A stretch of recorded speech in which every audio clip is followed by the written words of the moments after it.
fans, welcome to my little show about motorsports.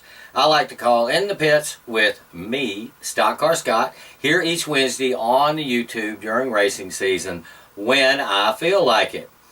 Okay, this weekend was spent watching a bunch of different types of racing online and on TV to distract myself from not being at Apple Cup. And why did I not attend the 51st edition of the unofficial kickoff of Washington State's racing season with the Yakima Speedway tradition? Because the ticket counter on the other side of America at Boston's Logan Airport for the unfeeling corporate entity of Alaska Airlines was closed on Friday after 6 p.m. when an 8 o'clock flight of theirs that my wife was supposed to be on was canceled without notice, stranding her on the East Coast most of the weekend. Neither of us was happy about the chain of events, and Alaska Airlines will be hearing from her about recompense. But the damage done to my plans for the weekend can never be repaired or set right. So, for myself, I can never justify engaging the Alaska Airline Corporation for services ever again. I'm sure my wife concurs and will no longer be using them for her travel to the other coast. Kind of a mystery, though, why a company with the name Alaska would even be flying to Boston, except for maybe Seahawks and Patriot games or Mariner Red Sox games, something like that. And it seems with the limited ticket counter that they have, that maybe that's their targeted demographic. Who knows? But anyway, I'm angry. But I'm going to do a show regardless, even though I kind of don't feel like it. So I got some help this week. So, last Saturday, instead of driving to Yakima for a day of qualifying, trophy dashes, and the main for the Pro 4 late models, I watched the Xfinity 300 at Texas while I followed qualifying for the Apple Cup festivities online. In Texas, Phenom Eric Jones in a Joe Gibbs Racing number 20 put a whooping on the field on the reconfigured mile-and-a-half track just outside of Fort Worth. Junior Motorsports driver, the other Phenom, William Byron, won a stage and is now second in points behind another junior driver, veteran Elliott Sadler, who leads the points going into the Easter break. Bubba Wallace, my favorite Alabama Xfinity driver, finished the 300-mile race in the Roush number 6 Mustang in 6th place for the 5th consecutive race. The next Xfinity race, where I hope he finishes at least that well, is Saturday in a couple of weeks, April the 22nd, during the day at Bristol. After the Texas Xfinity race, I was able to keep up with goings-on at Yakima Speedway online thanks to Sherry Garber with the Speed51.com and cell phone video provided by Philip Love and my old friend from the Waterboy Sports Show days, Kenny Burns. I was also able to keep up on racemonitor.com, which I can highly recommend, with an app they have for timing and scoring that was suggested to me by Gail Sandberg. Thank you, Gail. So I was able to follow all of the 75-lap race and see that the number 03 of Steve Thompson won over Jay Sauls, who was substituting in the number 16 for Rick Thompson. Tom Pinkowski was third in the number 19 X, and South Sound Speedway regular Kayla Pittman was 6th in her number 19. Also there was Outlaw Mini Stock driver Kenny Wade, who ran really well until late when an on-track incident got him 4 laps down, I think, and But he still finished 8th with an 8th place finish there, and I think he was in a substitute role also. After Saturday's activity at Yakima wound down, I watched the Sounders and the Mariners to fill some time. Then a few races came on Fans Choice TV, but of course the racing at Evergreen Speedway was geo-blocked. See you later, girl. It was blocked from me being able to see Pete Brady win the Pro 4 truck 30-lap main, or Roger Drake win the 30-lap main for street stocks.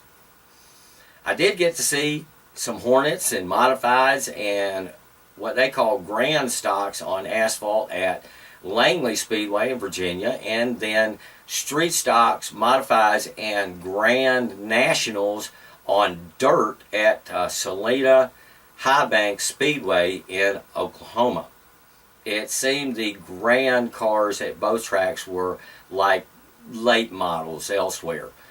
So now that I have a patch cord for putting computer images on the big screen TV, I was able to be entertained until it was time for the Grand Prix of China that came on later on NBCSN. I wish I could have watched, though, the ARCA race at the Nashville, Tennessee Fairgrounds. They've got a really nice old track there, and they ran a race on Saturday. But not having MAV TV, I just had to follow online as Chad Finney came back from several laps down to take the win from Kyle Weatherman, who had led most of the laps that day. Austin Terrio, who drove in the past for Dale Jr. and won the ARCA Daytona season opener, finished 4th. Sean Yorn, a friend of Facebook friend that I have, a racing friend, actually has that MAV TV, and he, of course, had to rub it in by telling me it was a very exciting finish. The next ARCA race is at the end of the month in Salem, Indiana. Again, on that MAV TV, so enjoy it, Sean. Or it's close enough where you could even go to it, you know. So, there you go. Let me get me a drink.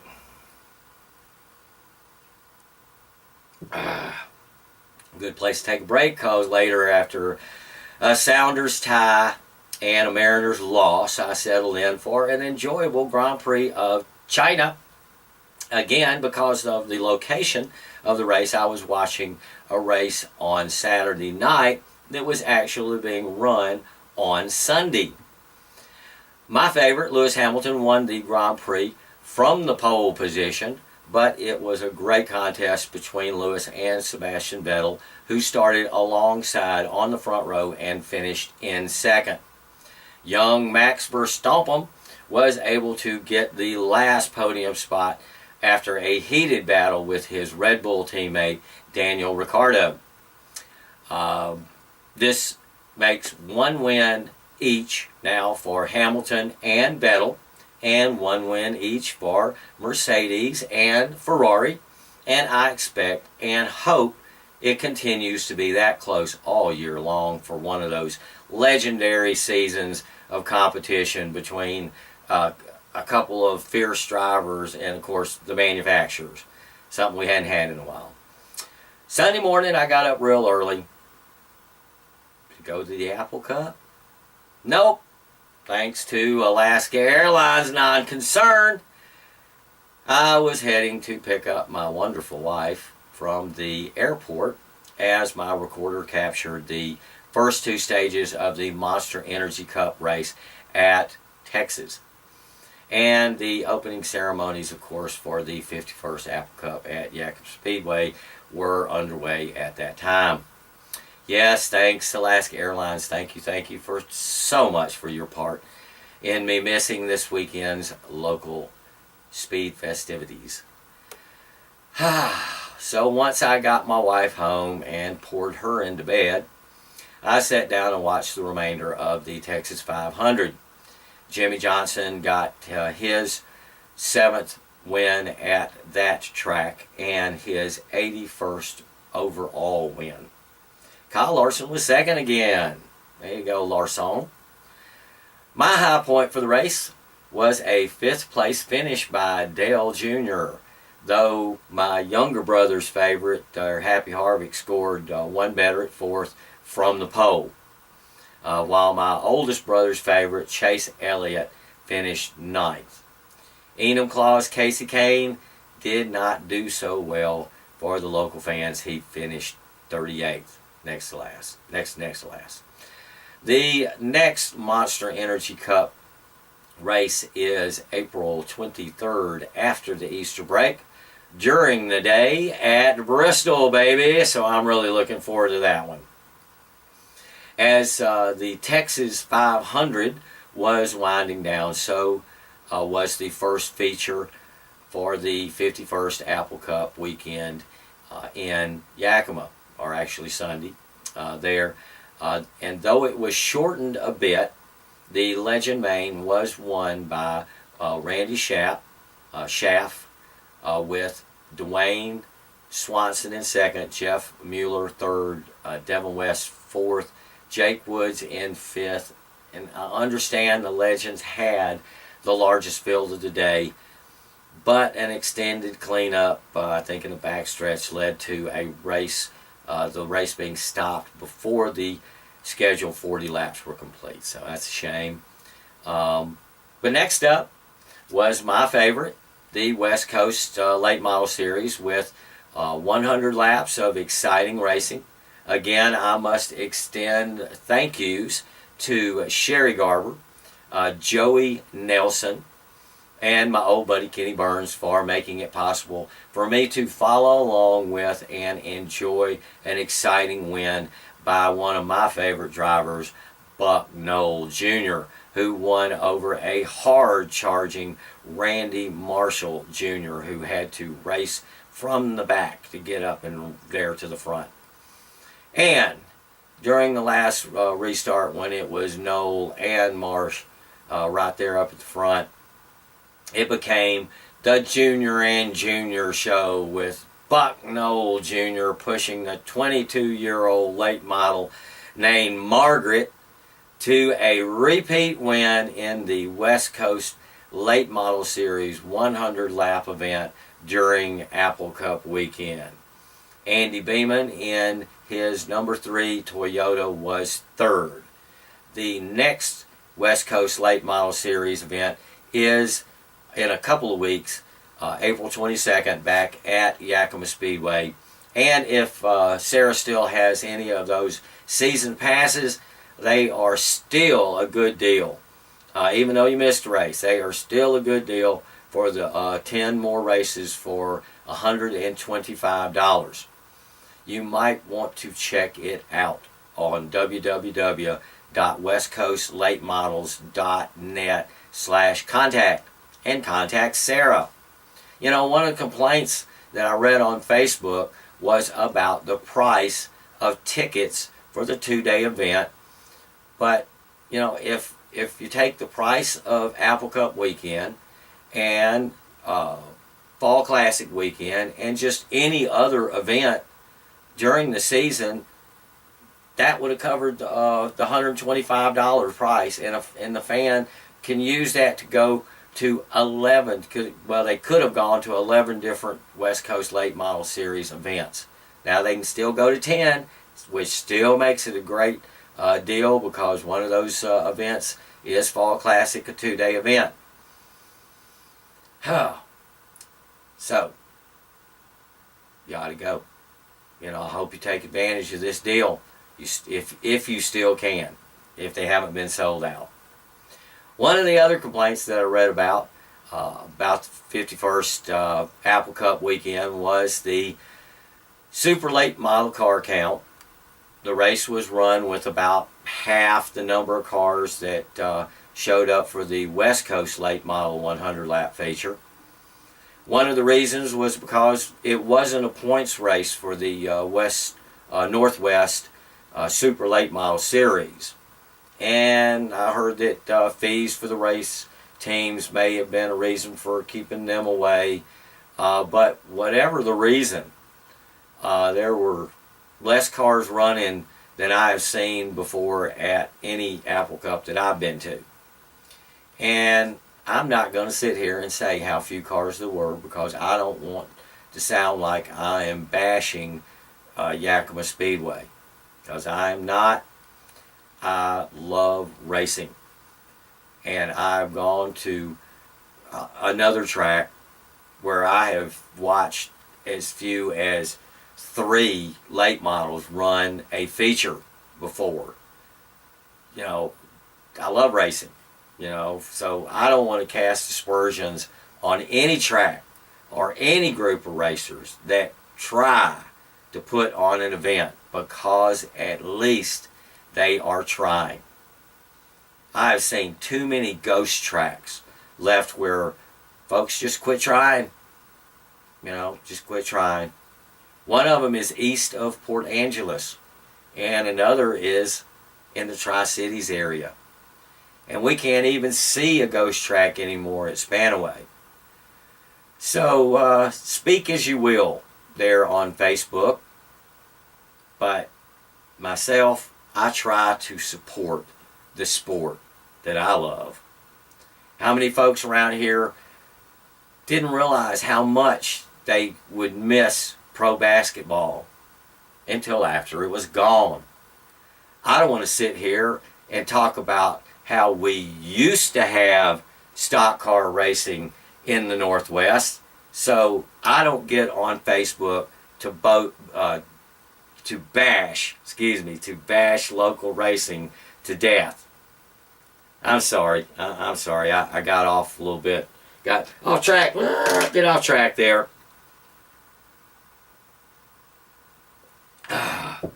But the 51st, 51 races, folks. 51 of these spring races. Yeah, the 51st Super Late Mile Apple Cup was run on Sunday with only one caution. Maybe that was because the track wasn't so crowded with cars there. It only took a little over an hour to run the race, even with the break that they had at lap 100. And I think Owen Riddle led every lap for that win that bettered his last year's finish of second. He seemed to basically have put on a racing clinic there at Yakima. But I only saw the first part of the race there on video. According to what Sherry Garber reported, Owen's brother Taylor Riddle was second after 150 laps. And third place was Grayson Raz of Portland, Oregon. Mike Longdon was a late entry. I think he came in Sunday morning and finished fourth. And Brittany Zamora finished fifth. And it was all over by 5:30. It was all over. The next event at Yakima Speedway will be April 22nd with 100 laps for the West Coast Late Model Series racing there, as well as Hornets, Super Stocks, and Bump to Pass. And I plan to be there this time. Well, I planned to be there last time, but anyway, next weekend, the 15th of April, there will be a few places where you can go see some racing. Racing was rained out at South Sound Speedway last weekend, but this weekend they plan to have a super late model 100 lap feature along with the winged sprint cars, those fast little midget cars things, hobby stocks, and legends. Race fans also have a 100 lap super late model feature to choose from there at Evergreen Speedway, along with the Pro 4 trucks again, figure eights, mini stocks, Hornets, and youth Hornets. And I think I'd like to go up there and see mini stocks, see my friend Wyatt run again, number 83. There you go. Anyway, I digress. Also, race fans can choose to attend the season opener for the Wenatchee Valley Super Oval this weekend. They are having the Pro Late Model Series, I don't know how many laps that is, along with Thunder Cars, Northwest Mini Stocks, which is always a good show, and Roadrunners. I think Thunder Cars are like hobby stocks, maybe street stocks, hobby stocks, but I don't know what Roadrunners are. Sorry, I haven't been to Wenatchee in a long time. Of course, NASCAR is off this Easter weekend, but F1 does have a race this weekend, Grand Prix of Bahrain, because Easter is not celebrated in that country. The Grand Prix runs early Sunday morning here, live on CNBC, the news channel CNBC, instead of the sports channel NBCSN, where F1 racing usually is shown. The race will replay later on NBCSN if you don't want to get up at 7:30 to watch it on CNBC. Also on NBCSN this Friday will be the K&N race at Greenville Pickens Speedway. I mistakenly told y'all about. I thought it was last weekend, but I didn't. Sorry about that. Does that get me caught up? Wait a second here. Let me think.